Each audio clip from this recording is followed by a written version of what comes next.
Hey, it's James, Father's Rights and Resources, hashtag HowiGotCustody.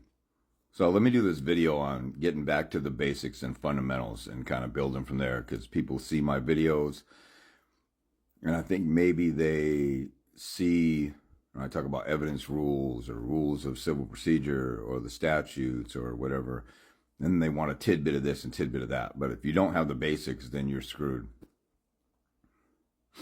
So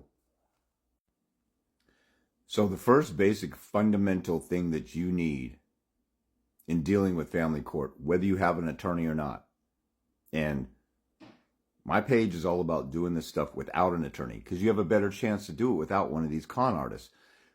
The attorneys create the family court system. The attorneys write the rules. They become judges who write different rules. The judges do seminars for the lawyers, and different people put on seminars for the judges, and they're all influencing one another. So you're up against a corrupt system. You're dealing with the mafia on your block and you're trying to do business, but you can't do it without the mafia saying, we're going to get our piece or our cut, or else you don't get any protection around here and something might happen to you or whatever. So you're going up against a mafia. You're going up against a bunch of bigoted child traffickers. They're usually bigoted against dads. There's more and more women who are getting screwed. Whoever's on the devil's side the most when you go to family court is usually one who wins, because you're in the devil's arena. There's a spiritual war going on. If you don't believe it, then you could at least say it's weird. There's low vibration energy. There's a bunch of weirdos in there. It's the Twilight Zone, whatever you want to call it. That's what's going on. If you disagree with me, we can agree to disagree, because I still got answers for you whether we agree on the spiritual side or not. But, and it's just crazy that everything goes against God's biblical order, and people who don't have any kind of godly values are always attacking it from an angle. So there's all kinds of evidence that it's obvious what's going on. You don't want to believe that? You can still come on board. I still want to help you, because it's all about the kids. So you have to have the balls, boys and girls. You got to have the balls or kahunas or drive to be willing to go to war. The end. If you don't have that, if you want to be a good basketball player, a competitor, or a businessman, or a doctor, or go through med school, or be a soldier, and you're about to go off to war and battle, you gotta be all amped up and have the energy for that. You have to have the energy for that. If you're going to do a marathon and you haven't practiced running 10 miles or 20 miles, 15 miles a day on a regular basis, you're not going to be able to come close to finish the race. And then, there's a time you got to push through. So if you have a goal, like you want 50-50 or something, you need to have the balls and willingness to fight. This is basic legal 101. If you don't have the willingness, you won't get to the hardships. If you're sitting here wishing, I just wish you would get along. I wish things were different. Why do I have to fight for a right that's automatically mine? That kind of transitions into the second point. You have to be realistic about this. The system is not changing anytime soon. Get out of the wishing phase. First of all, have your mind made up. I'm willing to fight for my child and go to war and set aside this next year. It might be a year and a half or whatever. My battle was 7 months, and I beat the snot out of my baby's mom over and over again, and then she surrendered. And even if I didn't win the hearings that I won, fought off bogus restraining order hearings, got 5-day-a-week visitation temporary order when my daughter was a couple months old, got the mother found in contempt, got on the offensive with discovery, then she eventually got sick and tired of it and threw in the towel.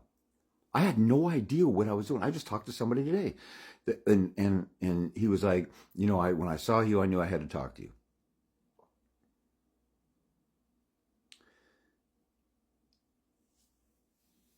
I told him I didn't know what I was doing. All I knew is that I loved my daughter and I was going to fight for her. And if I lost and I took L's and I batted 0 for 1,000, I was going to take 1,000 attempts and I was going to use every bit of recourse. And then it turned out on my way, after growing some balls and saying, I'm going to war. I made a decision immediately. I'm going to fight for my daughter. And I looked high and low and I didn't stop.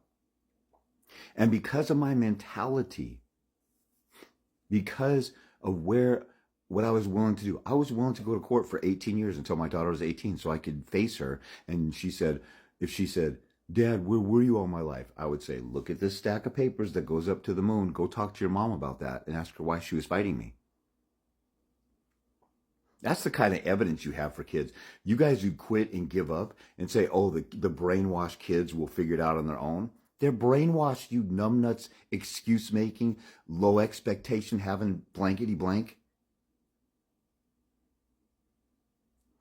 If you go all out and sell out and go to war, every single person I've ever talked to said they made mistakes, they didn't do this, they didn't do that. They agreed to something like a punk-ass bitch and settled on something that they know they shouldn't have because they didn't follow it. That's the one thing I really did. I followed my conscience. My conscience told me, this isn't right. I'm not going to sign this. This isn't right. I'm not going to hire this attorney. What they're saying doesn't make sense in my soul. Most of you guys get that check and you get that feeling, you get your conscience, you got the little angel and the little devil on your shoulder, the little conscience or your spirit versus your flesh or the war in your mind. Most of you hear that and then you're like, let me take the easy way out, because most of you are punk ABs. You're lazy, you're shiftless. You don't want to get out of your comfort zone. You have other ambitions in life. That's why I can't reach certain people, and that's why I don't expect it to. I mentioned in a couple of videos, I talked to a guy earlier today. The guy got 30 minutes of extremely valuable information, and then he stole another 20 minutes of mine. I wasn't looking up, and then when I told him we had to reel it in and finish it up, he hung up on me because he got butthurt like a feminine little bitch, because he was butthurt because I said, you can't be taking 20 free minutes from me and almost double the time you paid for.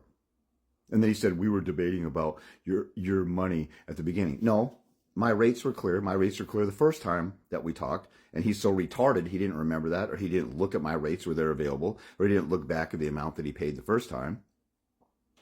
And the reason I could say this is because I realized I was dealing with a trifling welfare mentality bum, and he didn't listen to half of what I said. He got offended at half of what I said because I said, you need to know your stuff. But my attorney. Dude, it's your freaking case. It's your freaking kid. How come you can't read court papers?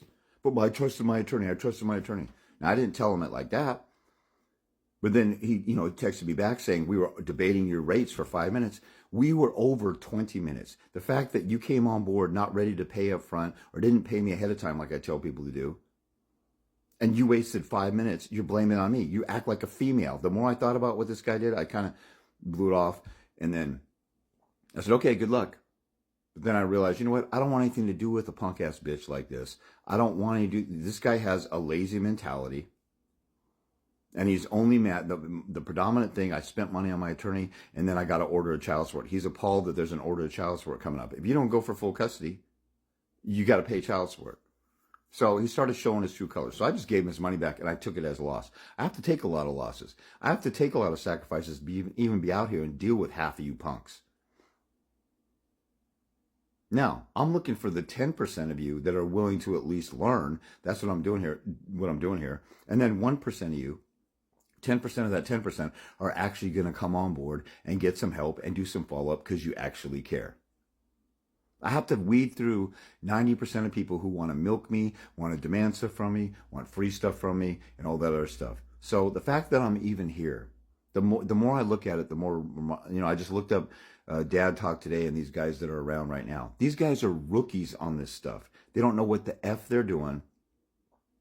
And they love talking shit about me. And the generation of folks in the early 2000s that were on board doing this stuff, they're all gone. And I'm still here. And then all these rookies are sitting here telling this 5-star general in the War on Fathers, they're sitting there telling me, you don't know what you're doing, you're an a-hole, and all this other stuff. Well, they've accomplished nothing. And I got thousands of guys who won in court without an attorney. And I'm telling you, after doing it myself, and then being in and out of court for 20 years myself, and experiencing about everything you've experienced, and working with other dads, and showing you testimonials, there's nobody out here that's more real and sincere about this stuff. And the fact that people will hate on the most sincere, genuine person, and everybody runs around talking about nobody's real, people are disloyal. But the vast majority of people saying that, you're the hater, you're the narcissist little bitch who's you're projecting everybody else to be. You have to be willing to fight. And then you have to decide, I'm going to set aside my life and make it my life to fight for my kid and go through hell now, deferred gratification, so you can have peace later with your kid. I'm going to have to make this part one. So part one on getting to the basics. You will